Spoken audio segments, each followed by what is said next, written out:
Good news from the Smoky Mountains. It is the beginning of March.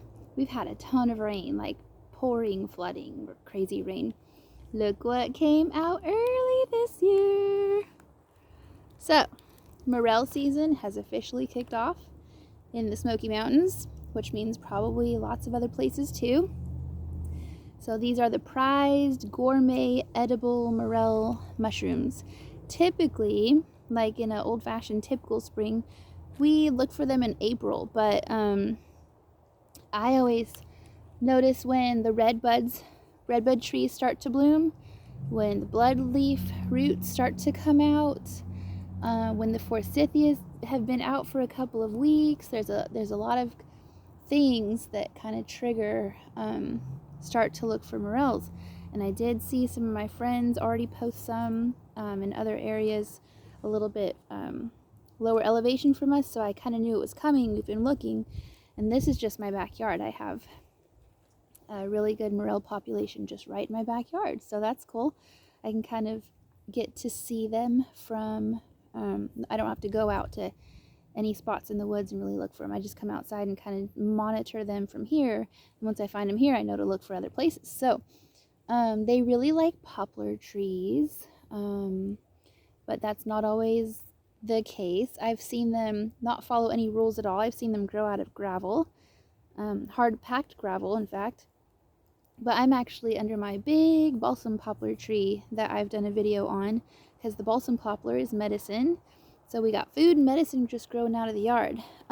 These are black morels, and I'll go ahead and show you. I have my pocket knife on me. A morel is extremely hollow inside, so pretty much what you see on the outside is what you're getting. I'm splitting this thing open with my finger. I should have a good knife on hand, but I don't have it on me. So you can see it's just very hollow. The stem is hollow. You cut it in half, and then when you cook them, they really shrink down. So you need to get a good mess of them to make a meal out of them.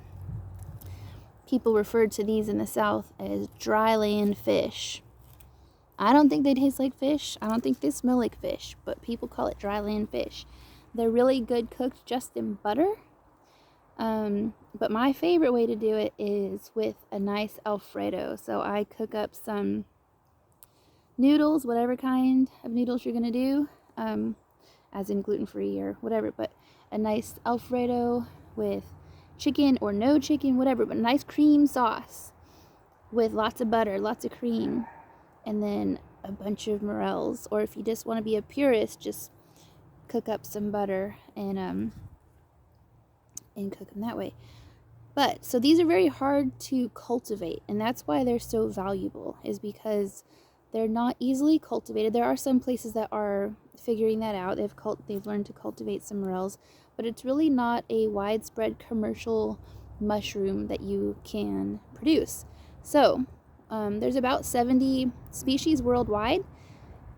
Here we have a few species in the Smokies that we have, like I guess it's white, yellow, and black is what they're referred to as.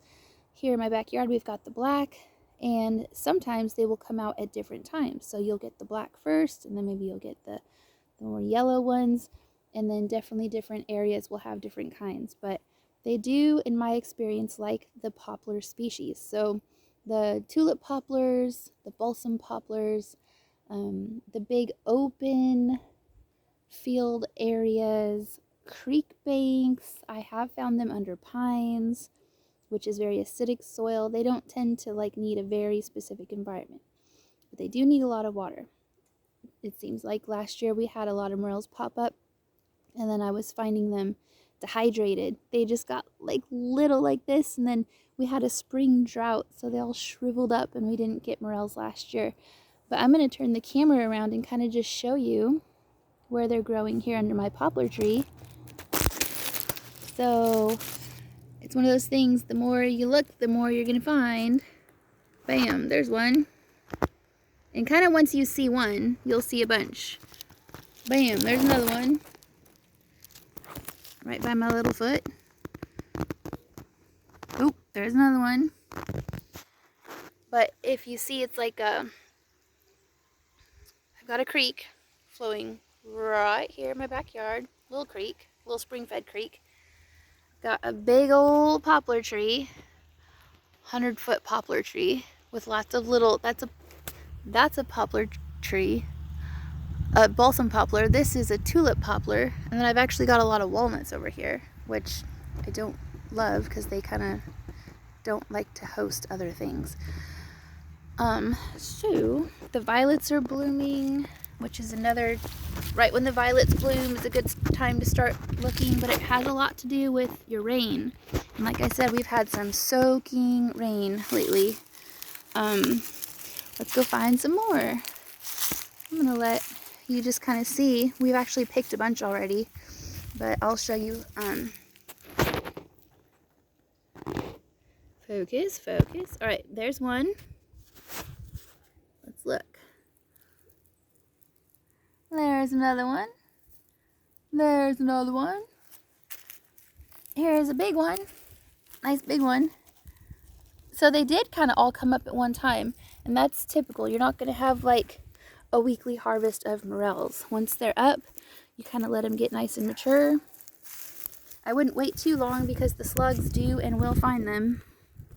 There's another one. So there is a false morel that is poisonous. False morels are a little more smooth. See how these have like a honeycomb, very pitted ridge texture to them, and they're hollow.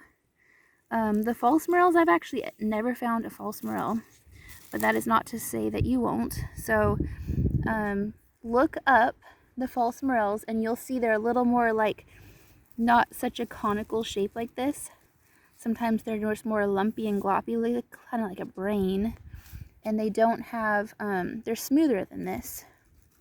So look up the differences. Definitely go out with somebody who knows what they're doing, or really pay attention to the differences. Or if you find what you think is a morel or several morels like this, then post it in a mushroom identification group on Facebook, something like that. But you can just see they're just kind of everywhere, and this is after we've already picked a bunch this morning. So here's like a little one. Here, this one's that big, but here's a little one coming up. Little guy, little guy. So I'm gonna let this guy sit another day or two, but the slugs do eat them. So don't just be like, oh, I'm gonna let them get huge. And they may not grow anymore at all. They might just start rotting. So don't do that. But all the way back here, all in this whole area, there's probably a few dozen, 4 dozen maybe. And then we actually covered a big spot where they grow with our woodlot this year, unfortunately, so they won't be growing there. We squished them. So I know what I'm having for dinner. You can dry these. I do not dry them. I don't like drying mushrooms too much. They don't reconstitute as good as you think they're going to. They're just really good fresh. But you can dry them and powder them, maybe, and have like a morel flavored sauce, you know, something like that. Add it to a soup, add it to a sauce, add it to a broth. But really the best way to do it is find them fresh, get out in the woods, go with some friends, make a treasure hunt out of it, and find you some morels. Happy hunting! Happy spring!